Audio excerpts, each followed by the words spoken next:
যাই মার্চ ছিল, আমি যোগ্য, আমি বিচার চাই। এটা সম্ভব হয়েছে সিবিআইর জন্য। এটাও নষ্ট করে দিয়েছিল মোটা পার্থ এবং মমতা ব্যানার্জি। তাই ভারতীয় জনতা পার্টি যোগ্যদের ক্ষেত্রে কমিটেড। আমি ওদের পরামর্শ দিয়েছি ইন্ডিভিজুয়াল রিট করতে এবং অন্য কোনো দাবি না করে দফা এক দাবি এক মমতার পদত্যাগ আওয়াজ তুলতে। এই একটা লোকের জন্য গোটা বাংলাটা ছারখার হয়ে গেল। আর সব ল্যাম্পপোস্ট, ওটাই একমাত্র পোস্ট, যত নষ্টের গোড়া হচ্ছে নুনি।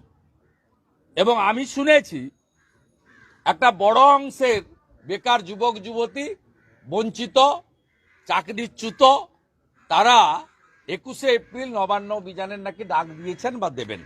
আমি শোনা কথা আমার সোশ্যাল মিডিয়াতে, এখন নট ক্লিয়ার।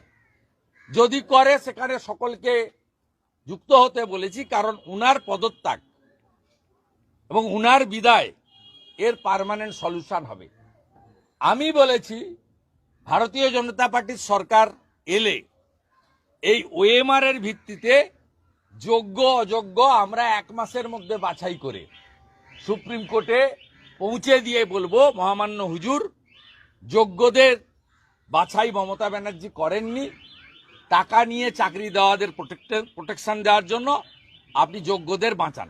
কিন্তু সামগ্রিক যে লড়াই 23 লক্ষের জন্য, 16 সালের পরীক্ষায় 23 লক্ষ পরীক্ষার্থী ছিল, তাদের সকলকে নিয়ে বিজেপি লড়াই করবে।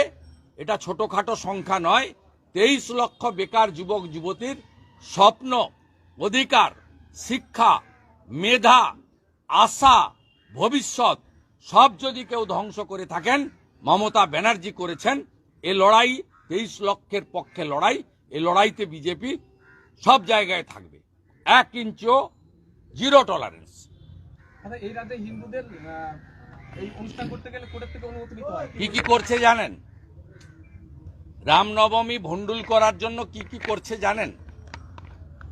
50 জন বিজেপির যুব নেতা ডালখোলাতে, তাদেরকে আজকে নোটিশ দেওয়া হয়েছে, ম্যাজিস্ট্রেটের নোটিশ। 1 লক্ষ টাকার বন্ড লিখতে হবে।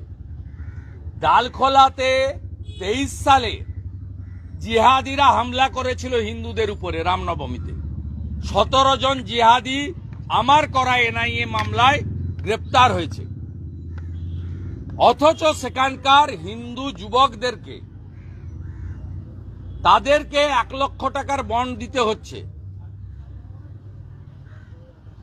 খড়গপুর থেকে খবর এলো 3 জন হিন্দু জাগরণ মঞ্চের যুবককে বলা হয়েছে কাল সকাল 6টা থেকে সন্ধ্যে 6টা খড়গপুর কোতোয়ালি টাউন থানাতে তাদেরকে এখানে ডিটেন্ড করা হবে বসে থাকতে, মোবাইল ফোন জমা দিয়ে। এ তো যুদ্ধ ঘোষণা করেছে হিন্দুদের বিরুদ্ধে। হিন্দুদের বিরুদ্ধে পুলিশকে সামনে রেখে যুদ্ধ ঘোষণা করা হয়েছে। এবং যে মাটিতে আমরা দাঁড়িয়ে আছি, এই মাটিতে 112 ফুট উঁচু দুর্গা মূর্তি তৈরি হওয়ার পরেও পুজো করতে দেয়নি মমতা ব্যানার্জির সরকার। অথচ উত্তর 24 পরগনায় 110 ফুট উঁচু